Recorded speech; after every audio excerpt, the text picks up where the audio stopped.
What if the secret to true strength and success lies in becoming the monster you're afraid to unleash? Not a reckless beast, but a controlled force of nature, fierce, focused, and unstoppable.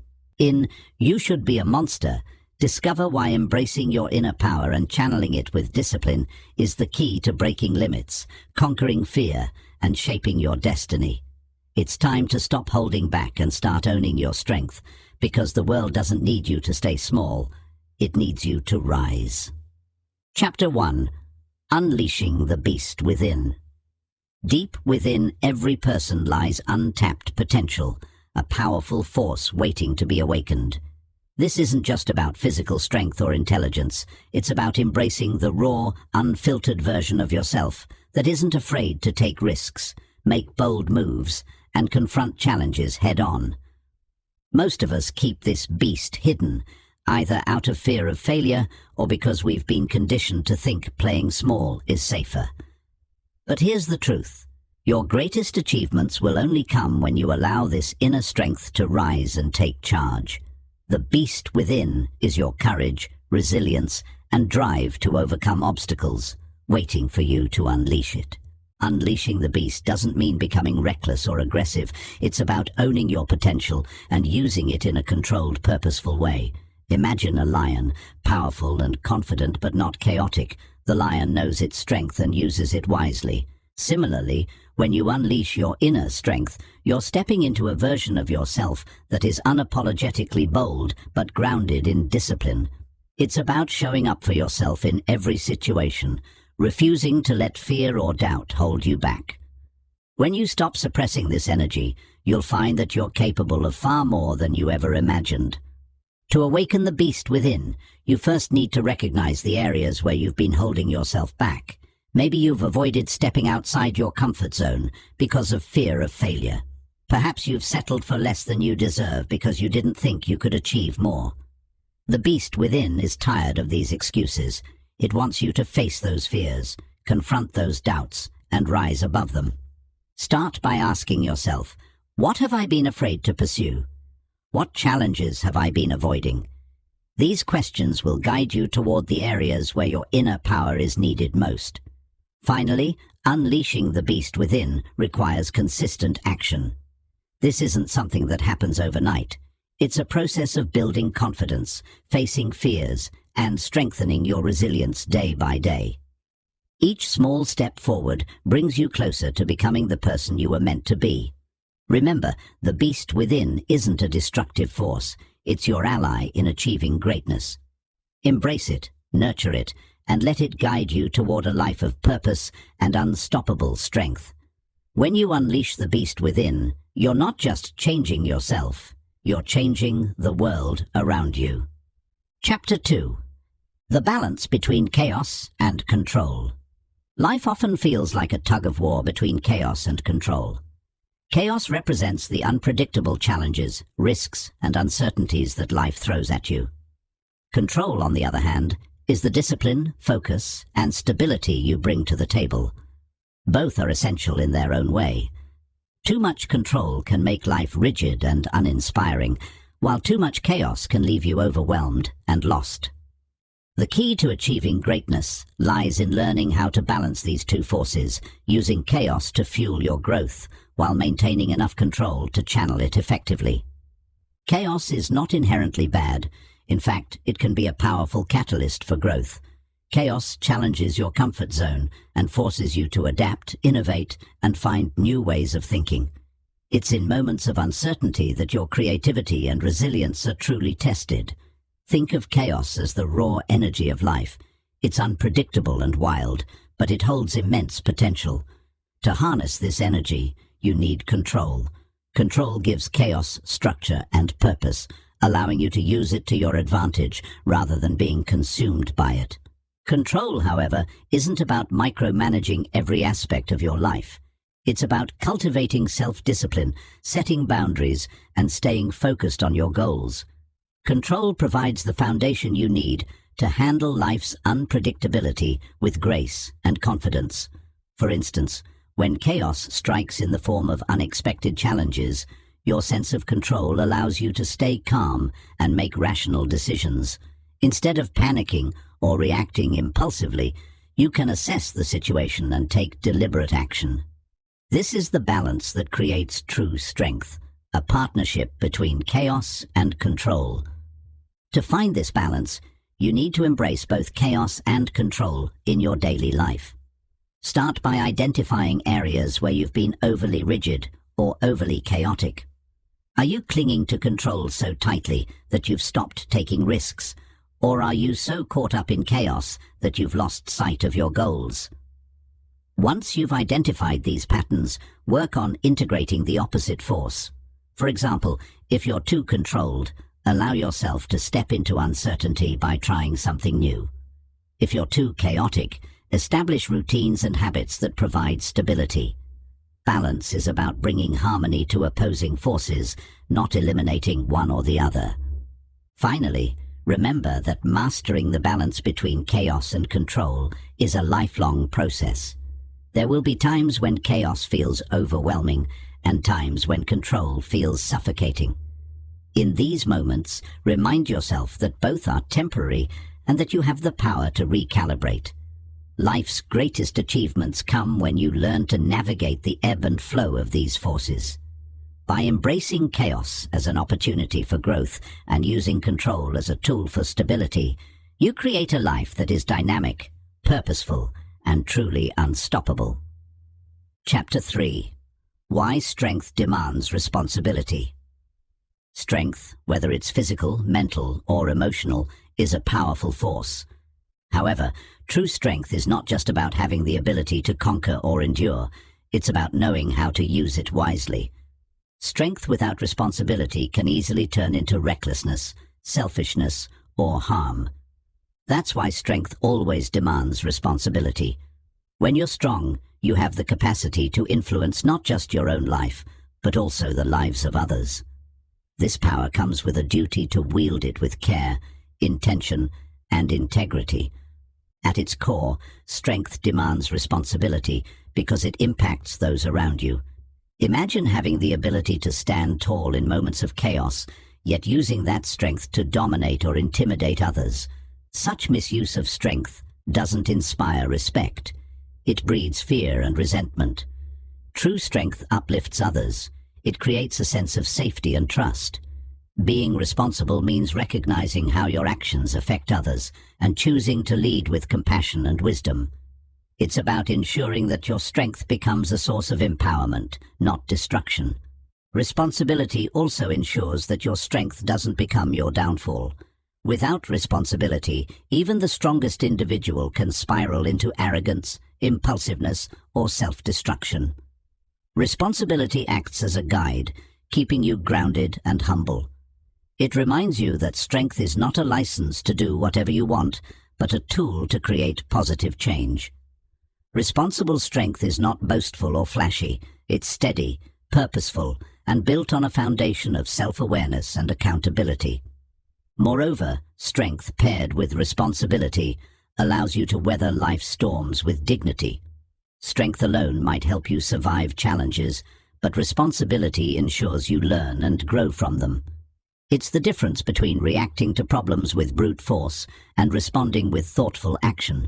Responsibility teaches you to think about the long-term consequences of your choices, helping you navigate challenges in a way that aligns with your values and goals. It transforms raw strength into something meaningful and enduring. Finally, when you accept the responsibility that comes with strength, you inspire others to do the same. Responsibility is contagious. It sets an example for those around you to act with integrity and purpose. By demonstrating that strength isn't just about power, but about accountability and service, you encourage others to rise to their potential. This ripple effect creates a community or environment where strength is valued not for its ability to dominate, but for its capacity to heal, support, and uplift. Strength demands responsibility because it is through responsibility that strength becomes a force for good. Chapter 4. Turning Fear into Fuel. Fear is one of the most powerful emotions we experience. It can paralyze us, holding us back from pursuing our dreams, or it can be transformed into a driving force that propels us forward. Turning fear into fuel is about shifting your perspective on fear. It's not the enemy, but an opportunity. Fear often arises when we're on the edge of growth, about to step into something new and challenging. Instead of running from it, embracing fear can unlock your potential and push you towards success. To turn fear into fuel, the first step is understanding it. Fear is a signal, not a barrier. It's your mind's way of alerting you to potential risks or the unknown. But what often happens is that we let fear magnify beyond what's real. By breaking down your fears and identifying their root causes, you take away their power. Ask yourself, what am I really afraid of? Often, the answer isn't as daunting as it feels. Once you define your fear, it becomes something tangible you can address instead of an overwhelming shadow looming over you. Another way to transform fear is by reframing it as excitement. Physiologically, fear and excitement are almost identical. Your heart races, your palms sweat, and your mind sharpens. The difference lies in how you interpret those signals. Instead of thinking, I'm scared, tell yourself, I'm excited for this challenge. Shifting your mindset from fear to anticipation can change how you approach daunting situations. Fear then becomes a motivator, pushing you to prepare, focus, and step into the unknown with determination. Fear also fuels growth, because it forces you out of your comfort zone. The moments when you feel fear are often the moments when you're about to evolve. Embracing fear means recognizing it as a sign that you're on the brink of something significant. For example, fear of failure might push you to work harder, learn more, or refine your skills. Instead of avoiding fear, lean into it and ask, what is this fear trying to teach me? By using fear as a guide, you can turn it into a powerful tool for self-improvement. Action is one of the most effective antidotes to fear. The longer you hesitate or dwell on fear, the more it grows in your mind. But when you take even a small step forward, fear begins to lose its grip. Action creates momentum, and with each step, you build confidence. Whether it's a conversation you've been avoiding, a goal you've been putting off, or a risk you're scared to take, breaking it into smaller actions can help you confront fear head-on.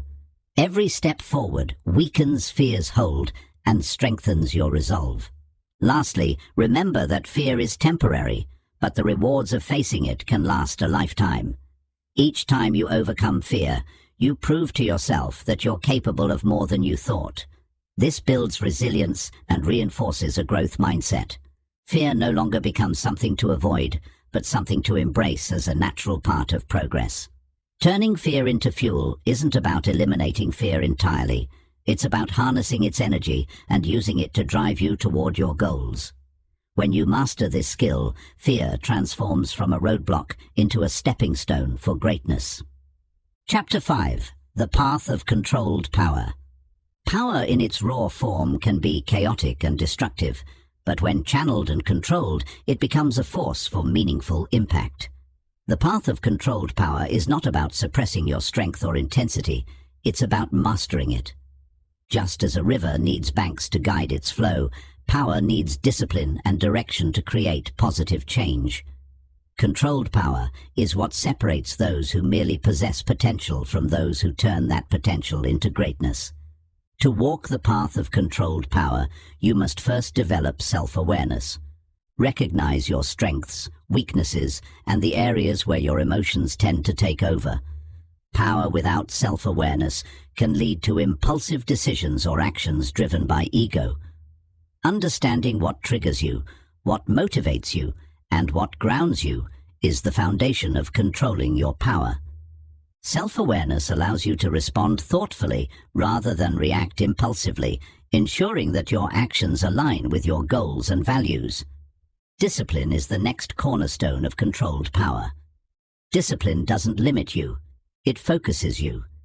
It's the ability to resist distractions, control impulses, and stay committed to your purpose even when the path becomes challenging. Think of discipline as the framework that supports your power. Without it, strength can spiral into chaos. With it, You can direct your energy toward meaningful actions and consistent progress. Discipline transforms power from something raw and untamed into a refined force that achieves results. Controlled power also requires humility. True strength doesn't need to prove itself loudly or constantly seek validation. When you walk the path of controlled power, you recognize that your power is most impactful when used with intention. Humility keeps you grounded, reminding you that power is not about dominance, but about creating positive outcomes. It allows you to listen, learn, and adapt, ensuring that your power serves not just your own interests, but also contributes to something greater than yourself. Patience is another vital element of controlled power. The strongest people are not those who rush into every battle or decision, but those who know when to act and when to wait. Controlled power is about timing, choosing the right moment to speak, act, or take a stand. Patience allows you to observe, strategize, and prepare, ensuring that when you do act, your power is maximized. It's not about suppressing your strength, but about using it wisely in ways that have lasting impact. Ultimately, the path of controlled power is about balance. It's about embracing your strength while staying anchored in discipline, humility, and purpose. Power without control can destroy. Control without power achieves nothing. But when the two are combined, they create a force capable of shaping lives, overcoming challenges, and inspiring others. Walking this path requires effort and intentionality, but the rewards, personal growth, meaningful impact, and a legacy of strength and purpose are worth every step. Controlled power is not just a skill, it's a way of life that empowers you to achieve greatness with grace. Chapter 6. Becoming the monster who protects, not destroys. The concept of being a monster often carries negative connotations, images of destruction, chaos, and harm. But true strength lies not in becoming a force of destruction, but in channeling your power to protect, uplift, and serve a greater purpose. To become the monster who protects, not destroys, is to embrace your raw potential and direct it toward shielding what matters most, your values, loved ones, and the principles you stand for. To walk this path, you must first redefine what it means to be powerful. Power is not inherently destructive, it is neutral. What you choose to do with your power defines its legacy. When you decide to use your strength to protect rather than harm, you elevate yourself beyond the primal instinct to dominate. You become a guardian, someone who can stand firm in the face of adversity, shielding others from harm while maintaining your integrity. This choice requires both courage and self-control. Protecting doesn't mean weakness or passivity. On the contrary, it demands an immense amount of inner strength and discipline. The protector monster is someone who knows how to unleash their full strength when needed, but does so with precision and purpose. This is not about reacting out of anger or fear, but responding with calculated intent. To protect requires wisdom, knowing when to act, when to step back, and how to channel your energy for the greater good. To protect effectively, you must first master yourself. A protector who lacks control over their emotions, impulses, or fears can unintentionally cause harm. Self-mastery involves understanding your triggers and practicing restraint when emotions run high. When you are in control of yourself, you become a pillar of stability for others. Your presence alone can inspire confidence and calm because people sense your ability to handle challenges without succumbing to chaos. The role of the protector also involves making sacrifices. Being strong for others often means putting their needs above your own. It means standing in the fire so others don't have to, bearing burdens so others can flourish. This is not a role for the faint-hearted.